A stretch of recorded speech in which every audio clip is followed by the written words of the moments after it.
want to talk to you today. I have a mandate, which is I'm supposed to define what pre-analytic is, and then talk about what kind of interventions we make, which are different for interventions with the analytic patient, and then how do you move a patient into analysis. So that's a pretty heavy load. And I want to take questions from you to find out what you are interested in. But before we get into that, I want to just tell you how I became good at keeping patients, which is I used to not be able to keep patients. Faye Newsome is here. She can attest to this. I would hang steady at 6 patients who are all schizophrenics or very regressed people, and I could do psychoanalysis with them. And then I would climb my way up to 11 or 12 people, and in the blink of an eye, I would just go back down to 6 people. And this went on forever and ever. And I remember Faye Newsome saying, oh, are we back down to 6? Or are we due to be back down to 6? And then an interesting thing happened, which is that I got my LMHC and I got on insurance panels. And once I got on the insurance panels, I started to get a huge number of referrals, like 2 or 3 referrals a week. And I didn't feel that these were real analytic patients because they were being paid through insurance. So to me, they were like throwaway patients. Also, I wasn't getting paid very much money, so I felt like I didn't care if I kept them or not. And that, I think, made a huge difference in how I worked, because I no longer felt that work was so analytic or so important. As this started, and now I'm climbing up to 18 patients, 20 patients, because so many people were coming in. And one of these patients was a 21-year-old girl, and she was fascinating. She was super interested in psychoanalysis, and she had studied at the Chicago School. The Chicago School of Psychoanalysis is a fascinating place. She'd studied Jung and Freud, and she came in, she was reading all this stuff, and she was a big fan of Ram Dass. Have any of you heard of Ram Dass? Yeah. So he's a healer. Who hasn't heard of Ram Dass? He's a healer that came out of Harvard University in the psychology department and started to experiment with LSD, which was all about expanding consciousness and breaking down the barriers of the mind. Now, I had been raised on modern psychoanalysis. So I started studying here when I was 21. I had to fight and kick and scream for Simon Meadow to let me study at the school because he said I was too young. But I took the first year of life here, and I didn't take any psychology in college because I only wanted modern psychoanalysis. So I was a true blood modern analyst, working with transference and resistance. That's all I knew, that's all I thought worked. And when I learned about Ram Dass, I looked at a documentary of him, and they showed him giving a session to a patient. And this was the most unbelievable session I had ever seen in my life. And I will now describe this session to you because it just blew my mind. Patient rings the doorbell, and Ram Dass greets the patient at the door, opens the door, sees the patient, and they hug. Big embrace. Oh my God, they're hugging each other. They walk into Ram Dass's office. The patient sits on the couch, and Ram Dass sits next to the patient on the couch and puts his hand on her knee. Okay. Okay, 3 rules already broken here. Then she starts to tell him that she broke up with her boyfriend. Ram Dass starts to cry.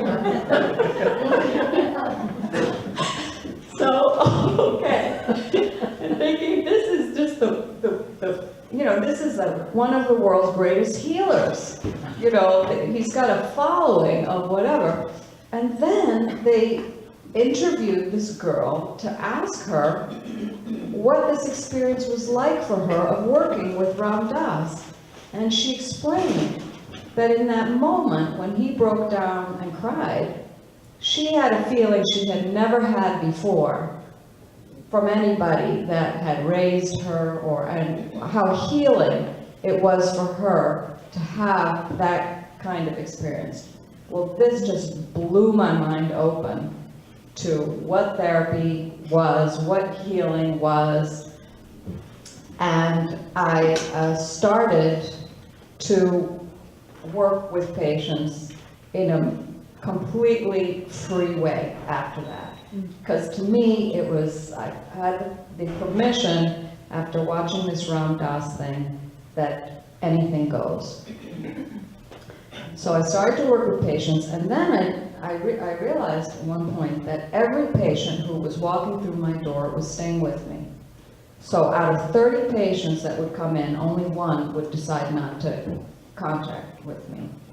The only problem was that I wasn't feeling like I was a modern analyst. So I was feeling like a little bit of a renegade, and I wasn't really at peace exactly with what I was doing. But after a few years of working with these patients, they started telling me, you know, we've been to other therapists, and you're different. You're different from, I never stayed with any of my other therapists, but I'm staying with you. And that's when I realized that I definitely was doing something modern analytic with them, resonating with them, but even though I wasn't working with transference and resistance. And this is how I came around to the idea of a pre-analytic patient. How do you work with the principles of modern psychoanalysis, which is to join and resonate with the patient, but not work with transference and resistance, which when a patient isn't ready to analyze themselves or be analyzed, they're going to leave because it's too frustrating. So that's my story of how I came around full circle to feeling like a modern analyst, being able to keep patients and transition them, usually, into a deeper experience where they would be interested in looking at their unconscious, knowing themselves, having an introspective experience. So now I would like to open the floor to find out what of the three things I want to impart my experience to you as to what is a pre-analytic patient, how do you transition them, what kind of interventions do they need. I'd like to find out what you are interested in, and then I can see if I have something to offer you. So, yes. I was motivated especially to come today because I just started working with someone who came to me through insurance. Mr. Whitney, can you talk so that everybody can hear you? Okay. I was motivated to come today because I started working with a referral through an insurance company who is a social worker who got an education after getting her kids off to college. And she had a year and a half of education, and now she works at a clinic and has 27 patients, and she came to me because she's overwhelmed. And she said her clinic has a modern analytic attitude, but it's not specifically modern analytic. And I just felt we're going to get along great. I told her about the couch, fine, and I've seen her 7 times. I started to feel like she's not happy. And in the second week, she's like, I don't feel comfortable on the couch. I don't know, I want to see you, but then she turned on her side. She said, this is better. 2 weeks ago, she started to put a lifesaver in her mouth when we started, and I said, do you need that? And it's recommended that you don't eat or drink during the session. And she didn't do it. Last week she came in and said, I don't think this is for me. I want to see you when we're talking. I want this to be a conversation, and I was put off by you not wanting me to have the lifesaver. And I said, you don't have to be on the couch. And if you want, you can eat or drink. And I got up because I felt like I don't even want to talk about it. It's got to act fast before. And we had a session face to face, and I asked how it was, and it was good. But I am pondering, is this pre-analytic stuff? Definitely. Okay. That is such a great example of how I lost all my patients for so many years.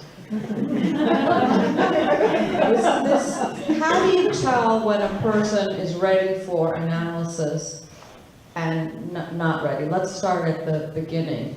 And I think you're doing a great job of helping her to feel comfortable in the room. She doesn't want to lie down. She wants to resist. If a patient comes into my office and has a question about themselves, for example, why does this keep happening to me? How come I'm always depressed? Why have I been divorced 3 times? Why do my children make me so angry? That person is an analytic patient because they have a question. When a patient has a question, they're ready for an introspective experience, and they are ready to be on the couch and for you to work with the transference and the resistance. So when you said to her, we don't have the candy in here, you were working with the resistance.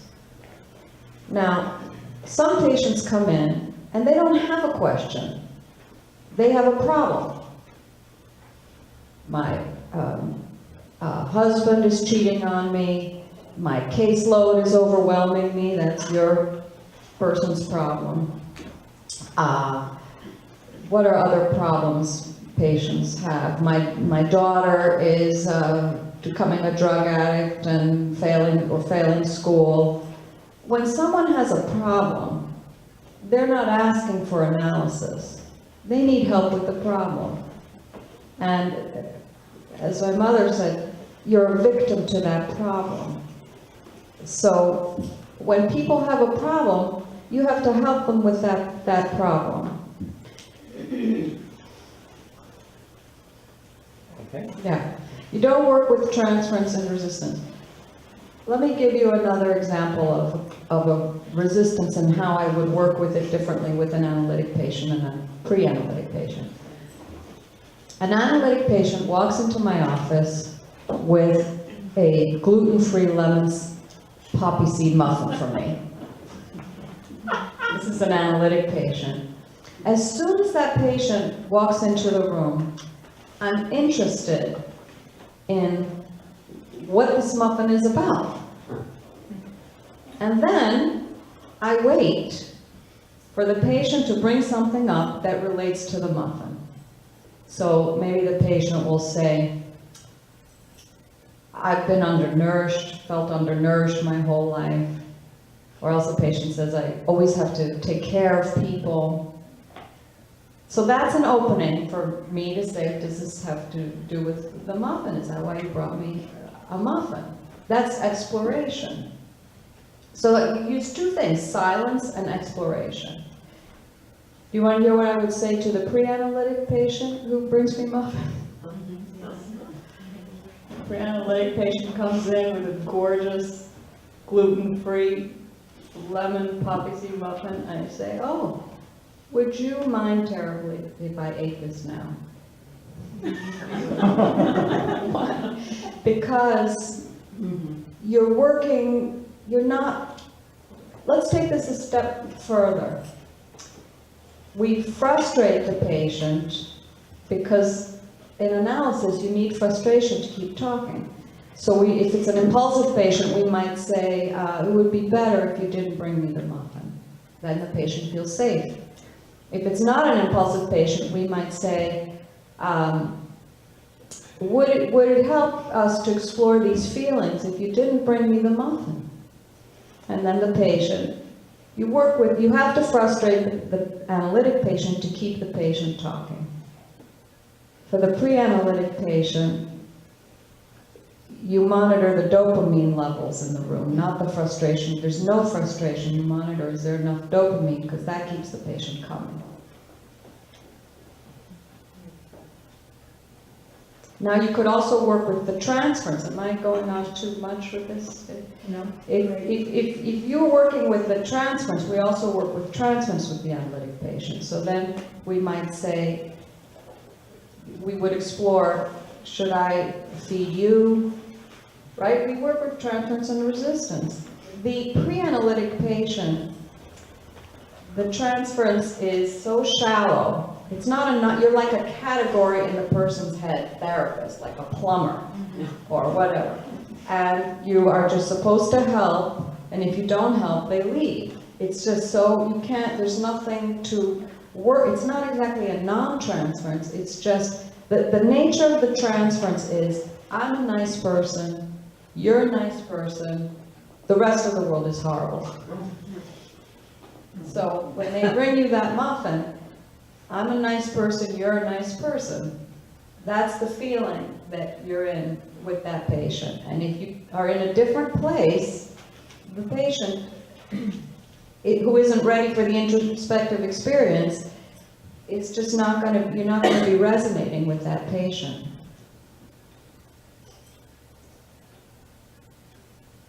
Well, I was just wondering how long you could let that go on for. Or could it be indefinite, having a pre-analytic patient? That's a great question.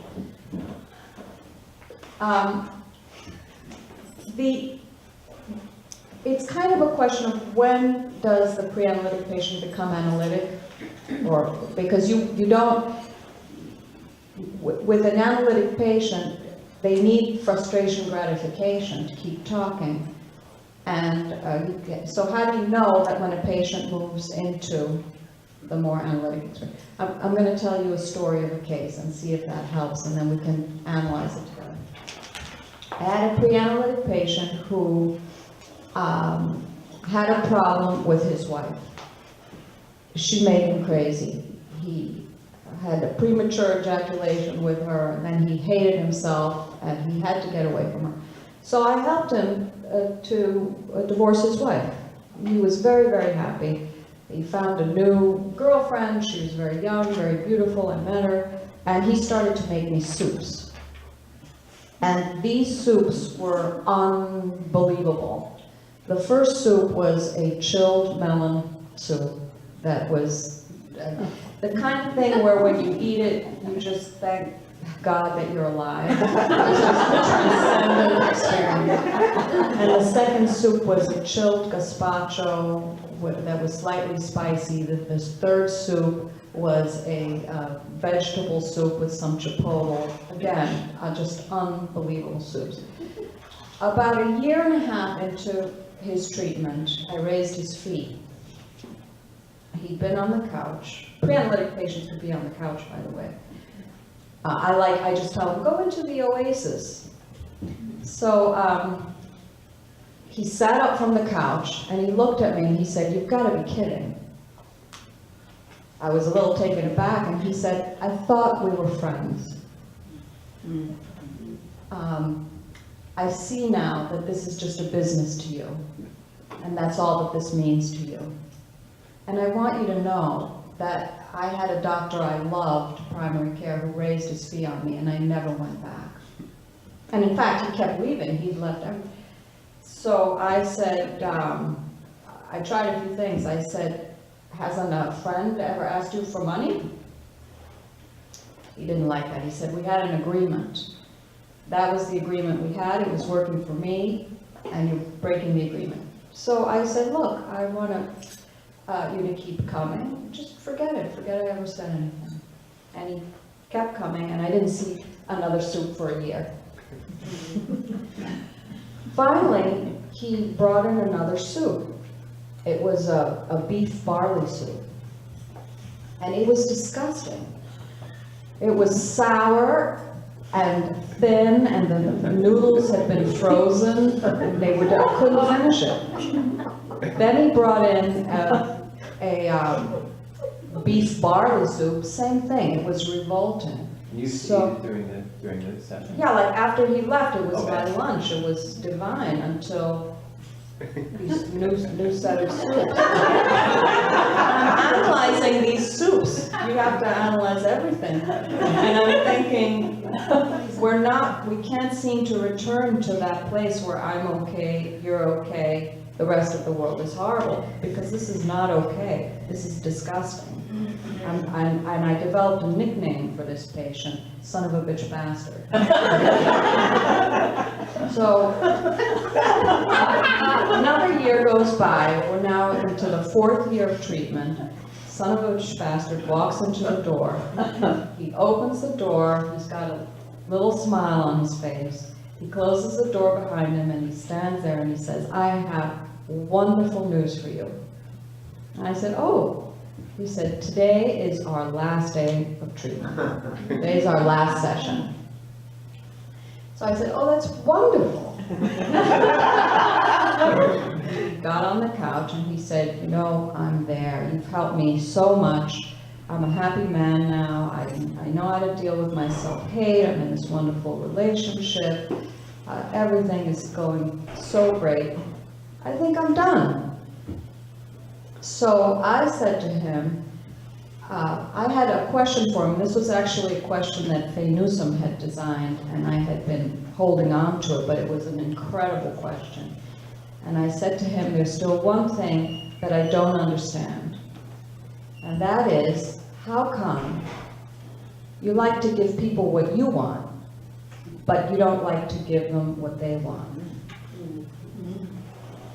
He said, which really surprised me, I knew you were going to ask me that. Been with me for 4 years, you get to learn how your analyst thinks and analyzes things. So he said, well, let me think about it, I'll come back next week. He came back the following week and he said, I asked my children whether I'm the type of person who only gives what he wants. And my children told me that they're afraid of me. And I want to learn how to give people what they want. So that day, he became an analytic patient. Treatment destructive resistances are a really good time, an opportunity to give a patient a question and see if they become interested in exploring that question. So Ms. Newsome had come up with this amazing question, and he was ready now. Things were settled enough in his life to have that introspective experience. Then we could discuss the soups, what they meant, why the ones that weren't tasty, what he was trying to do with that. And a few weeks later, I got a raise. You asked or he gave? He gave. It was a very small raise. We got more work to do. Still a little son of a bitch bastard from the. But that was 4 years, right? Yeah, now some patients can be introduced to the idea of having a more introspective experience. You can suggest to them, gee, this is, you know, we have hidden parts of our brain. Maybe we should do psychoanalysis and find the answer to this. And within 3 months, they're free associating on the couch. So they have to get introduced. I live in a Catholic suburb of Boston. The clientele that I get is not a sophisticated. Sometimes they just really don't know what psychoanalysis is. And sometimes they just don't want to have the introspective experience, and then you just stay in the moment. I had a pre-analytic patient a couple of weeks ago bring me, she came in with a 2-for-1 sushi. Now, 2 for 1, what does that mean to you? It's like merging 2 in 1. And I love to merge, and I love sushi. It just doesn't get any better than that. I enjoy eating that sushi. Another patient brought me cookies. This woman is a nonstop talker. No one in town could ever stand her because she'd start talking. So I invited her into treatment. She was delighted to come into treatment. She brought me food all the time. She brought me a tray of cookies. I said, would you mind terribly if I ate this now? She said, yes, as a matter of fact, it would go well with the tea that I brought you last Christmas. So I kid you not, I walked into my kitchen with her trailing after me. I work out of my home, talking the whole time. I made myself a cup of tea, didn't offer her one because it didn't seem to be at what she wanted. And I took my tea and my cookies back into the session and enjoyed them. And she was very happy to see that I was willing to ingest her. But with the gentleman, I mean, I'm just trying to put something together here. It sounds like you still waited for the contact in order to make the transition. Like you didn't try to. I had tried before to explore the soups, and fortunately, it wasn't so early in the treatment that people, when you start exploring before they're analytic, feel rejected somehow. They feel misunderstood and like they've had their hands slapped. It doesn't lead to greater communication. It leads to not enough dopamine. And you cannot frustrate the analytic patients or work with the transference and resistance. So when the transference changes, now treatment destructive resistances are a great opportunity to plant a question, see if the patient's interested in exploring the question. But changes in the transference is another good time